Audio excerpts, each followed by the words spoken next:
نحمده ونصلي على رسوله الكريم أما بعد فأعوذ بالله من الشيطان الرجيم بسم الله الرحمن الرحيم والله ولي المؤمنين وقال تعالى في مقام آخر والله لا يحب الظالمين صدق الله العظيم وقال النبي صلى الله عليه وسلم في الحديث القدسي قال الله عز وجل يا عبادي إني حرمت الظلم على نفسي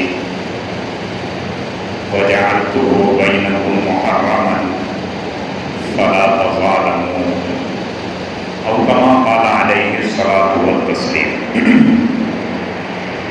يا رب صل وسلم دائما أبدا على حبيبك خير الخلق كلهم يا رب صل وسلم دائما أبدا على حبيبك خير الخلق كلهم يا رب صل وسلم دائما أبدا على حبيبك خير الخلق كلهم. بزرگان محترم، جو آیت کریمہ خطبے میں پڑھی گئی وہ دو الگ الگ آیتوں کے دو ٹکڑے ہیں، دو جز ہیں، اور ایک حدیث مبارک حدیث قدسی آپ کو سنائی گئی. دونوں آیتوں کے ٹکڑے اور حدیث میں جو بات ذکر کی گئی وہ اس ٹاپک اور اس عنوان کو ذکر کیا گیا کہ اللہ ایمان والوں سے محبت کرتا ہے اور ظالموں سے نفرت کرتا ہے. آیت کریمہ میں واللہ ولی المؤمنین ذکر کیا گیا کہ اللہ ایمان والوں کا دوست ہے. ولی کے بہت سے معنی ذکر کیے، بہت سی تفسیریں ذکر کی. اس میں دوست کی تفسیر بھی ہے، محب یعنی محبت کرنے والی کی بھی تفسیر کی ہے. بہرحال اللہ رب العزت ایمان والوں سے محبت بھی کرتے ہیں، ایمان والوں کی مدد بھی کرتے ہیں، ایمان والوں کے قریب بھی ہے، ایمان والوں کے ساتھ میں بھی ہے. لیکن شرط یہ ہے کہ ایمان والا ظالم نہ بنے، ظلم کا شکار نہ ہو. ظلم ایک ایسی چیز ہے کہ جو اللہ کو پسند نہیں ہے. اللہ کو دو چیزیں بڑی ناپسند ہے. ایک تو شرک، اللہ کے ساتھ کسی کو شریک ٹھہرانا، اور دوسرا ظلم. اور اگر ظلم ایمان والے پہ ہو، اللہ والے پہ ہو، تو پھر اللہ کو یہ قطعی برداشت نہیں ہے. کیونکہ ایک حدیث مبارک میں اللہ کے رسول صلی اللہ علیہ وسلم نے ذکر کیا ہے، اس میں خود اللہ رب العزت فرما رہے ہیں من عادی لی ولیہ، کہ جو میرے دوست سے دشمنی رکھے، دشمنی کرے، کسی طریقے سے اس کو ستائے، اس پر ظلم کرے، فقد آذنتہ بالحرب، تو میرا اس کے ساتھ اعلان جنگ ہے. اللہ رب العزت نے دو لوگوں کے ساتھ اعلان جنگ فرمایا ہے. اس سے پہلے بھی یہ بات ذکر کی گئی ہے. پہلا وہ شخص جو سود کھاتا ہو اور سود کھلاتا ہو، اس کے ساتھ بھی اللہ کا اعلان جنگ ہے. اور دوسرا وہ جو اللہ کے ولیوں کو، اللہ کے دوستوں کو، کامل ایمان والوں کو ستاتا ہو، چاہے تھوڑا ستاتا ہو یا زیادہ ستاتا ہو، بہرحال اللہ کا اس کے ساتھ اعلان جنگ ہے. جس کے ساتھ اللہ ہو جائے اور جس کے ساتھ اللہ اس کے مقابلے میں اعلان جنگ کر دے تو ظاہر سی بات ہے پھر اس شخص کو کوئی شکست نہیں دے سکتا، کوئی شخص اس کو نقصان نہیں پہنچا سکتا. تو ایمان والوں سے اللہ محبت بھی کرتے ہیں، اللہ ایمان والوں کے دوست بھی ہے. دعا کرے کہ اللہ رب العزت اس بات کا یقین مجھے اور آپ کو آ جائے کہ اللہ ہمارا مددگار ہے، اللہ ہمارا دوست ہے، اللہ ہم سے محبت کرتا ہے. اگر یہ یقین بیٹھ جائے گا دل میں تو ظاہر سی بات ہے پھر ہم خود بخود اللہ کے احکامات کی عمل کرنے لگ جائیں گے. حالات کے اعتبار سے ہم یہ خوف کھاتے ہیں کہ ظلم ہوگا، ظالم کو چھاڑ دے گا، ظالم شکست دے دے گا، ظالم مارے گا، ظالم کوٹے گا، نہ جانے ظالم کیا کیا کرے گا.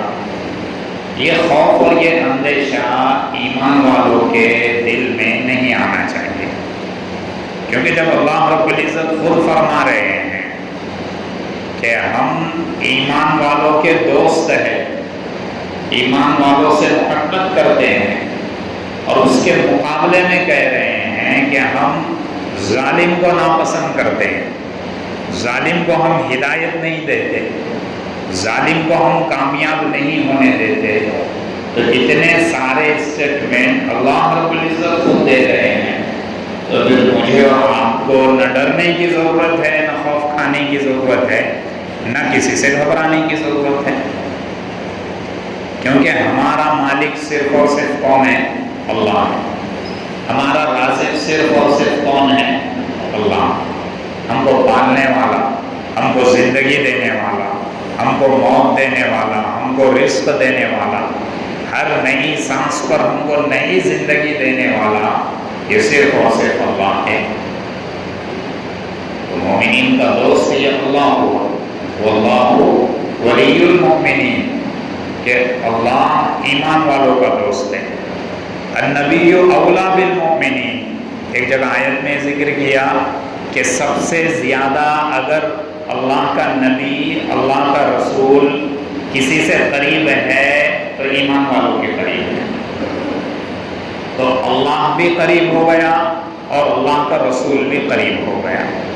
جب اتنی بڑی بشارت اور اتنی بڑی چیز اللہ رب العزت نے ہمارے لیے، آپ کے لیے رکھی ہے، تو پھر ہمیں کسی کا خوف کھانے کی اور ڈرنے کی کوئی ضرورت نہیں ہے. دوسری آیت کریمہ جو ذکر کی، اس کا ٹکڑا جو ذکر کیا، واللہ لا یحب الظالمین، کہ اللہ ظالموں کو پسند نہیں کرتا، اللہ ظالموں کو پسند نہیں کرتا. میں اور آپ ظلم کو کیا سمجھتے ہیں؟ یا ظلم کی تعریف یا ظلم کا معنی میرے اور آپ کے ذہن میں کیا بیٹھا ہے کہ کسی کو مارنا، کسی کو کوٹنا، کسی کا قتل کرنا، کسی کو لوٹ لینا، کسی کا پیسہ چوری کر دینا.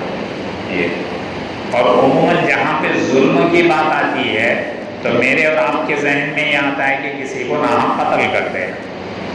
حالانکہ ظلم کا مفہوم اور ظلم کی میننگ یہ بہت وسیع ہے، بہت کشادہ ہے. ظلم کی تعریف یہ ہے کہ کسی چیز کو غیر محل پہ رکھ دینا، کسی بھی چیز کو غیر محل پہ رکھ دینا، کہ جو چیز جہاں ہونی چاہیے، جو اس کا حق ہے، اس کو وہاں سے ہٹا کے اس کے حق کو ختم کر دینا، یہ ظلم ہے. وضع الشیء فی غیر محلہ، تو یہ مفہوم بڑا ہو جائے گا، ظلم کا مفہوم کشادہ ہو جائے گا. اب جب ظلم کا مفہوم کشادہ ہو جائے گا تو اب یہ مفہوم اگر ہم اپنے گھر سے شروع کرتے ہیں، ہم اپنے گھر سے شروع کرتے ہیں، ماں باپ اگر بچوں کی صحیح تربیت نہ کرے، بچوں کے دین کا، ان کے اخلاق کا، ان کے کردار کا اگر خیال نہ کرے، تربیت نہ کرے، تو ماں باپ بچوں کے لیے ظالم ہے، یہ ظلم ہے. اولاد اگر ماں باپ کی نافرمانی کرے، ماں باپ کا کہنا نہ مانے، جائز چیزوں میں ان کے ساتھ ہٹ دھرمی کرے، تو یہ بچے ماں باپ کے لیے ظالم بن گئے۔ اگر گھر کی ساس بہو کا اگر مسئلہ لے لے، اگر دونوں کے لڑائی جھگڑے کسی ناسمجھی اور کسی چھوٹی موٹی بات پر ہوتی ہے، اور ساس بہو کو تانے مار رہی ہے، بہو سے لڑ رہی ہے ناحق، تو یہ ساس ظالمہ بن جائے۔ اور بہو اگر ساس کی ناقدری کرتی ہے، اس کا عزت اور احترام نہیں کرتی جیسے وہ اپنی ماں کا احترام کرتی ہے، بہو جیسے اپنے سگے باپ کا احترام کرتی ہے، اگر ویسا وہ اپنی ساس اور سسرے کا احترام نہ کرے، اس کے سامنے ٹائٹ بولے، بد زبانی کرے، بد کلامی بولے، اونچی آواز میں بات کرے، تو بہو ظالمہ بن جائے۔ تو یہ سارے ظلم کے پہلو ہیں۔ اگر میرا اور آپ کا پڑوسی میرے ہاتھ سے، میرے زبان سے محفوظ نہیں ہے، میری نگاہوں سے محفوظ نہیں ہے، میری غلط نیتوں سے محفوظ نہیں ہے، تو میں پڑوسی کے لیے ظالم۔ پڑوسی اگر میرے ساتھ یہ معاملہ کرتا ہے تو پڑوسی ظالم ہے۔ تو یہ ظلم کا مفہوم ہر چیز میں بیٹھے گا۔ تو اللہ فرما رہے واللہ لا یحب الظالمین، اللہ ظالموں کو پسند نہیں کرتا۔ ہم اگر دکان میں آ جائے، دکان میں اگر کام کرنے والے ہیں، جتنا کام کرنا ہے اگر ماتحت اتنا کام نہیں کر رہا ہے، اس کو پیمنٹ بھی مل رہی ہے، تو ماتحت کام نہ کرنے کی وجہ سے ظالم بن جائے گا۔ اور اگر پیمنٹ سے زیادہ دکان کا جو آنر ہے، جو مالک ہے، وہ ماتحت سے زیادہ کام لے رہا ہے، اس کے ساتھ بے مروتی اختیار کر رہا ہے، بد کلامی بد اخلاقی سے پیش آ رہا ہے، تو یہ مالک ظالم بن جائے گا۔ یہ ظلم کا مفہوم ہے۔ تو اللہ رب العزت فرماتے کہ ہم ظالم کو پسند نہیں کرتے۔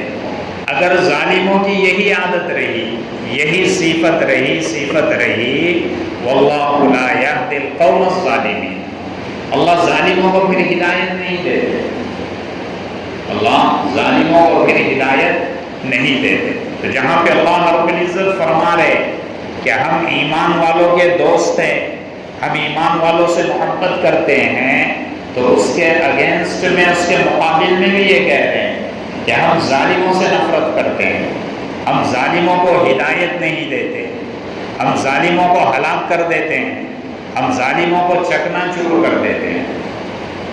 یہ تو معاشرے کے حساب سے۔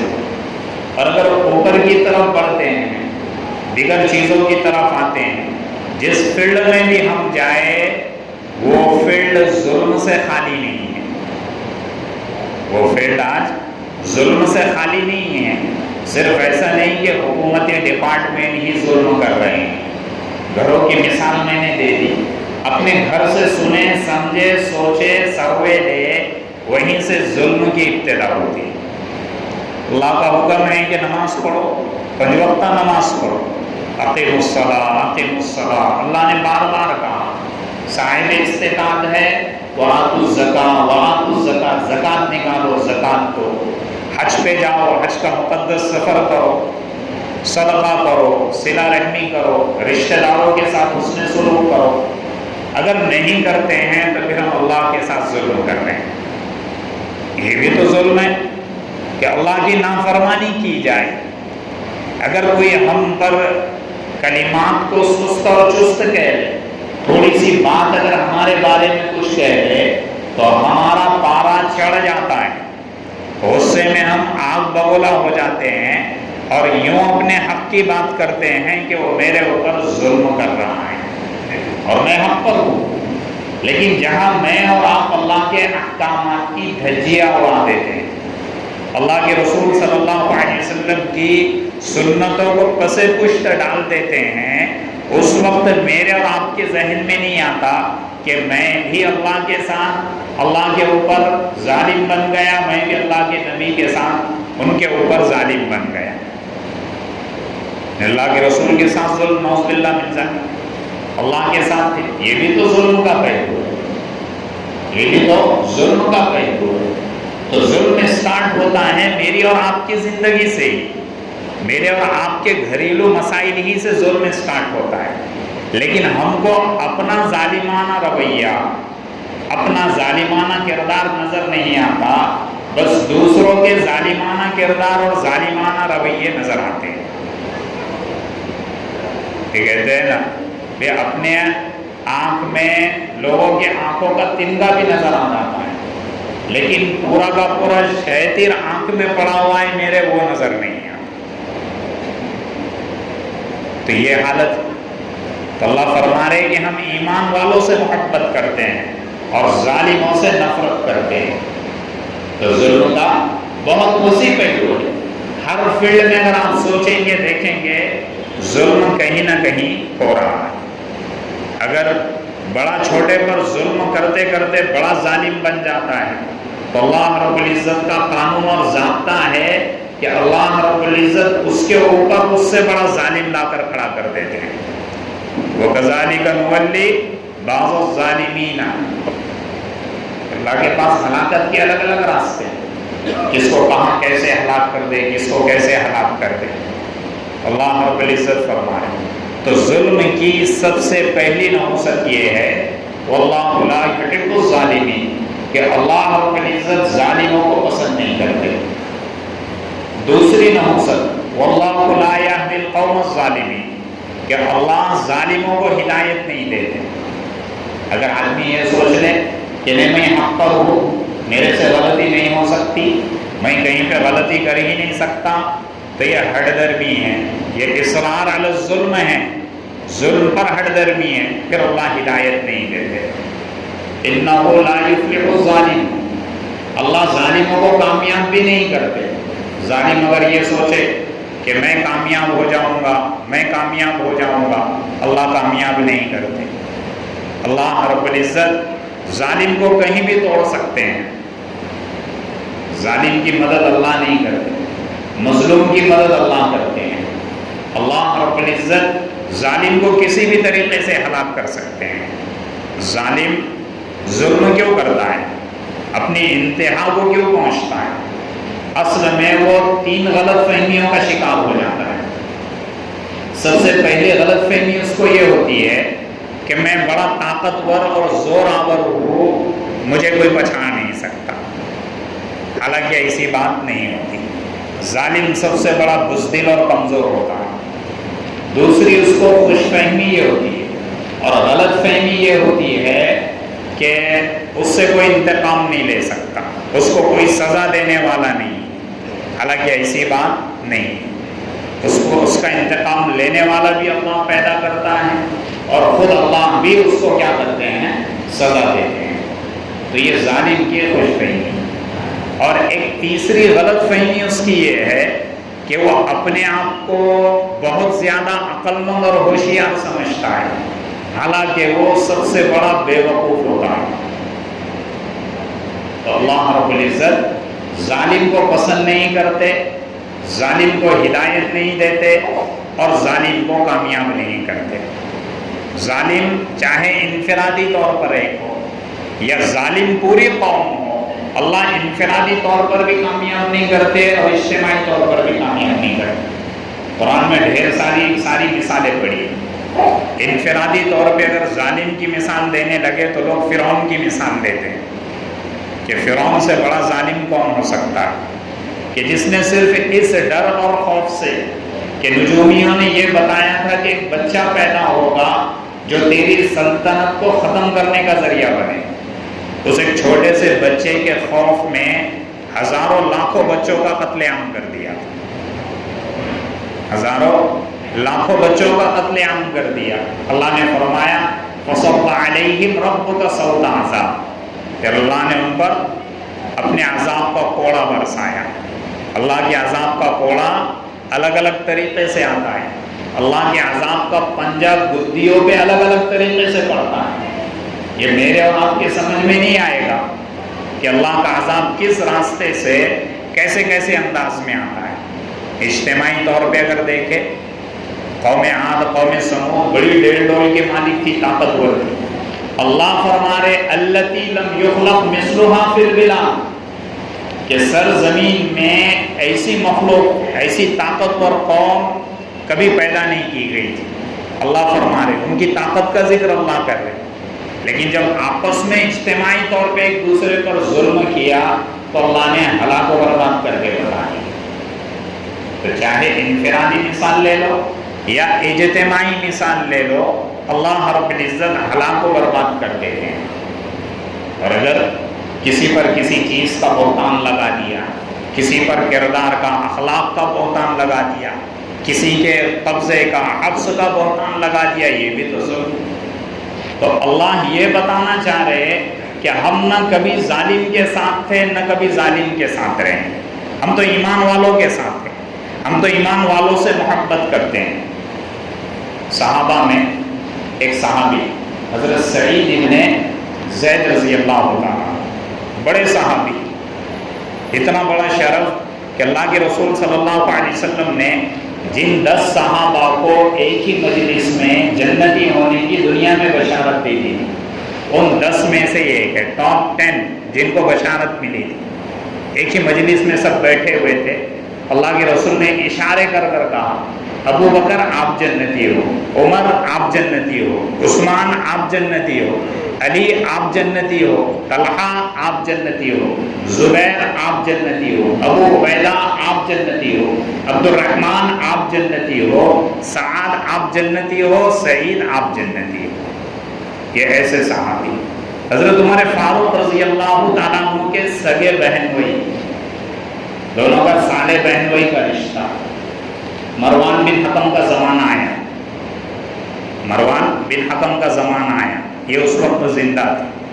اس زمانے میں ایک عورت تھی عروہ بنت اوس نامی، اس نے ان کے خلاف غلط مقدمہ دائر کر دیا، مروان بن حکم کے پاس چلی گئی اور یہ کہا کہ سعید ابن زید نے میری زمین پر قبضہ کر دیا، میری زمین کو ہڑپ دیا، میرے مکان کے سامنے جو زمین ہے اس زمین کو اپنے قبضے میں لے لیا اور مجھے آ کر دھونس اور دھمکیاں دے رہے ہیں۔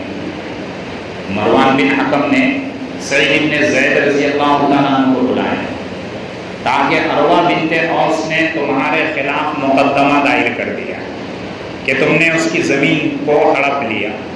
سعید ابن زید رضی اللہ تعالیٰ عنہ کہنے لگے کہ سب سے پہلی بات یہ ہے کہ اے مروان ابن حکم، اللہ کے رسول نے فرمایا کہ جو کوئی اگر کسی کی ایک بالشت زمین پر ناحق قبضہ کرتا ہے، کتنی زمین پر؟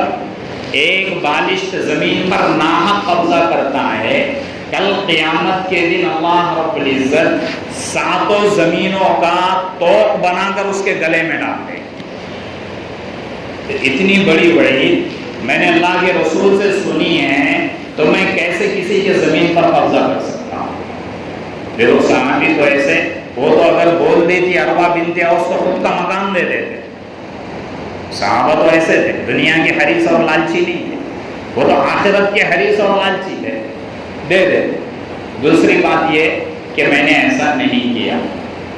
مروان ابن حکم نے کہا کہ ٹھیک ہے آپ چلے جائیں، اس کو بھی بلائے، دونوں کو سامنے رکھا، لیکن وہ اڑی تھی اپنے ضد پر، وہ ستانا چاہتی تھی سعید ابن زید رضی اللہ عنہ۔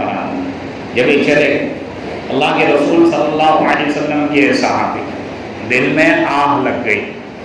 اللہ کے رسول نے فرمایا اتقی دعوت المظلومی، کہ مظلوم کی بد دعا سے بچو۔ ظالم کو اللہ ڈائریکٹ ہلاک کر دیتا ہے یا مظلوم کی بد دعا کا انتظار کرتا ہے۔ ہلاکت یقینی ہے ظالم کی، ظالم بچ نہیں پائے گا، ضرور بھی ضرور اللہ ہلاک کرے گا۔ ایک آیت میں اللہ نے ذکر کیا، اس واقعے کے بعد بتاتا ہوں۔ تو سعید ابن زید کو آہ لگ گئی، فوراً اللہ کے سامنے ہاتھ اٹھایا، اللہم ان کانت کاذبۃ، کہ اللہ اگر یہ جھوٹی ہے، اے اللہ اگر یہ جھوٹی ہے، کہا کہ فَأَعْمِي بَصَرَهَا، اے اللہ اس کو اندھی کر دے۔ پہلی بدعا کیا دے دی کہ اللہ اس کو اندھی کر دے۔ فَجْعَلْ قَبْرَهَا فِي دَارِهَا، دوسری بدعا دے دی کہ اس نے زمین کو لے کر میرے اوپر جھوٹا مقدمہ دائر کیا، اسی زمین کو اس کے لیے اس کے قبر بنا دے، اس کا قبرستان بنا۔ چند دنوں بعد سعید بن زید کا تو انتقال ہو گیا۔ اس وقت کے صحابی، تابعین، تابعین لکھتے ہیں، فرماتے ہیں کہ ہم نے دیکھا کہ سب سے پہلے وہ عورت اندھی ہو گئی، دیواروں کو ٹٹول ٹٹول کر چلا کرتی تھی، اسے راستہ نہیں ملتا تھا، گھر سے باہر نہیں نکل سکتی۔ جس زمین پر مقدمہ دائر کیا تھا اس زمین میں ایک کنواں تھا، اس کنویں کا پانی سوکھ گیا، پھر ہوا ایسے کہ وہ دیوار ٹٹولتے آئی اسی کنویں میں گر گئی۔ وہی کنواں، وہی زمین اس کے قبر بن گئی، کسی کو علم بھی نہیں، کسی کو پتہ بھی نہیں۔ یہ زمین غلط مقدمات تھے۔ کتنے ہمارے ایمان والے، کتنوں کی زمین ہڑپ کر لیے، غلط بانڈ بنا کے، غلط کاغذات بنا کے، ایک زمین کا ٹکڑا 3 لوگوں کو بیچ ڈالا، سرکاری زمینوں پہ قبضہ کر کے اپنے نام کرا کے بیچ ڈالے، قبرستان کی زمینوں کو نہیں چھوڑا، اوقاف کی زمینوں کو نہیں چھوڑ رہے ایمان والے۔ یہ ایمان والوں کا حال بتا رہا ہوں، غیروں کی بات نہیں کر رہا ہوں، غیر ایمان والوں کی بات نہیں کر رہا ہوں۔ تو ایک بالشت پر تو اللہ کا یہ عذاب ہے، اللہ رب العزت ظالم کو معاف نہیں کرے گے۔ تو یہ بھی تو ظلم ہے کہ کسی کے حق کو دبانا، کسی پر الزام لگانا۔ حضرت امام ابو حنیفہ رحمۃ اللہ علیہ، وقت کے بہت بڑے امام، جن کو میں اور آپ فالو کرتے نماز کے اندر، مسلک کے اندر، ان کے والد صاحب کا انتقال ہو گئے۔ والد کو دفن کر کے آ رہے، اگر قبرستان سے باہر نکلے تو ظاہر سی بات ہے اللہ والوں کی بھی دشمن ہوتے۔ جب اللہ رب العزت کسی انسان کی دنیا اور آخرت برباد کرنے کا ارادہ فرماتے ہیں تو اس انسان کو اللہ والے کے پیچھے لگا دے۔ امام صاحب کی بھی بڑے حاسدین تھے، بڑے دشمن تھے، ایک کا حسد انتہا کو پہنچا ہوا تھا۔ جیسے امام صاحب قبرستان کے باہر نکلے، فوراً اس نے راستہ روک کر کہا کہ ابو حنیفہ، آپ کے والد کا انتقال ہو گیا، آپ کی والدہ بیوہ ہو گئی، میں آپ کی والدہ سے نکاح کرنا چاہتا ہوں۔ حسد جب انتہا پہ پہنچتا ہے تو حاسد کے سمجھ میں نہیں آتا کہ میں کیا بول رہا ہوں اور کس کو بول رہا ہوں، اس کی عقل پہ پردہ پڑ جاتا، تو صرف حسد کی آگ میں جلتا ہے۔ میں اور آپ رہے ہوتے، اس کا گلا پکڑ دیے ہوتے، مارنے کو دوڑے ہوتے، کیونکہ کام بھی ایسا کیا، قول بھی ایسا ہوا۔ حضرت امام ابو حنیفہ رحمۃ اللہ علیہ نے پورے صبر کو سمیٹ لیا، جو آنسو نکلنے والے تھے اس کو اندر کروا دیا، اور یہ کہا کہ اے بھائی دیکھ، شرعی مسئلہ ہے کہ اگر کسی کے شوہر کا انتقال ہو جائے تو اس کی بیوی 4 مہینے 10 دن عدت میں رہتی ہے، تو میری والدہ ابھی عدت میں ہے، میری والدہ ابھی عدت میں ہے، یہ بات چھیڑنا میں مناسب نہیں سمجھتا۔ جب عدت پوری ہو جائیں گی تو میں خود اپنی والدہ کے سامنے تیرا آفر رکھوں گا، اگر اس نے ہاں کہہ دی تو اس سے نکاح کرا دوں گا، اور اگر نہ کہہ دی تو پھر نکاح نہیں کراؤں گا۔ یہ صبر آزما رہا تھا امام صاحب کا صبر، شاگرد سب پوری قوم ساتھ میں تھی، سب مارنے کے لیے دوڑ رہی تھی، لیکن امام صاحب نے سب کو روک دیا، بس آگے چند قدم چلے ہی نہیں تھے کہ وہ پٹ بول کے گر گیا اور مر گئے۔ فوراً دوڑتے ہوئے آئے پیچھے کے لوگ کہ امام صاحب وہ تو مر گیا گر کے۔ امام صاحب نے پیچھے مڑ کے نہیں دیکھا، چلتے چلتے صرف اتنا کہا کہ اس نے ہم کو لاوارث سمجھا تھا۔ واللہ ولی المؤمنین، مومنین کا وارث اللہ ہے، ایمان والوں کا وارث اللہ ہے۔ اگر مومن کو کوئی چھیڑے گا، ایمان والے کو کوئی چھیڑے گا تو اللہ بدلہ لے لے گا۔ تو یہ کہ ظلم اللہ کو پسند نہیں، اللہ ظالموں کو بھی پسند نہیں کرتا، خود اللہ ہلاک کر دے۔ جیسے کہا آیت میں اللہ نے کہ جب کوئی اللہ کا رسول ایمان کی دعوت دیتا تو پھر وہ کیا کہتے کہ اگر تم اپنی دعوت سے نہیں ہٹو گے تو ہم 2 کام کرو، لنخرجنکم من ارضنا، ملک بدل کر دیں گے، ہمارے ملک سے نکال دیں گے، اور لتعودن فی ملتنا، یا تو پھر تم ہمارے مذہب میں آ جاؤ تو یہاں رہنے کی اجازت دے دیں۔ حالات بھی یہی بتا رہے، جو اللہ بولا جا رہا ہے یہی ہے، یہ ابھی سے نہیں چلا آ رہا ہے، یہ بہت پیچھے سے چلا آ رہا ہے اور قیامت تک چلتا رہے گا۔ لیکن اللہ رب العزت نے کہا فَأَوْحَىٰ إِلَيْهِمْ رَبُّهُمْ، اللہ نے ان کے رب نے ان کی طرف وحی کی آپ تھوڑا صبر سے کام لے، لَنُهْلِكَنَّ الظَّالِمِينَ، ہم اسی زمین میں ان کو دفنا کے بتا دیں گے، ہم اسی زمین میں ان کو ہلاک و برباد کر کے بتا دیں گے۔ إِنَّهُ لَا يُفْلِحُ الظَّالِمِينَ، ظالم کبھی کامیاب نہیں ہو سکتا، چاہے پھر وہ ایمان والا ہو یا غیر ایمان والا ہو۔ صرف ظلم کے بارے میں اللہ نے کہا تو ہم اپنے خود کے ذات پہ بھی ظلم ہونے سے بچائیں، ایک دوسرے پر ظلم کرنے سے بھی بچیں اور اوروں پر ظلم کرنے سے بھی بچیں۔ تو جیسے شروع میں بتائے فیلڈ بڑی وسیع ہے ظلم کی، صرف اوپر کا گورنمنٹ کا ظلم وہ سمجھتے ہیں، گھروں کا ظلم نہیں سمجھتے، پڑوسیوں کا ظلم نہیں سمجھتے، تجارت کا ظلم نہیں سمجھتے، نماز اور روزے کا ظلم نہیں سمجھتے۔ تو دعا کرے کہ اللہ رب العزت ہم کو ہر طرح کے ظلم سے محفوظ رکھے، ظالم بننے سے بھی حفاظت فرمائے اور مظلوم بننے سے بھی حفاظت فرمائے۔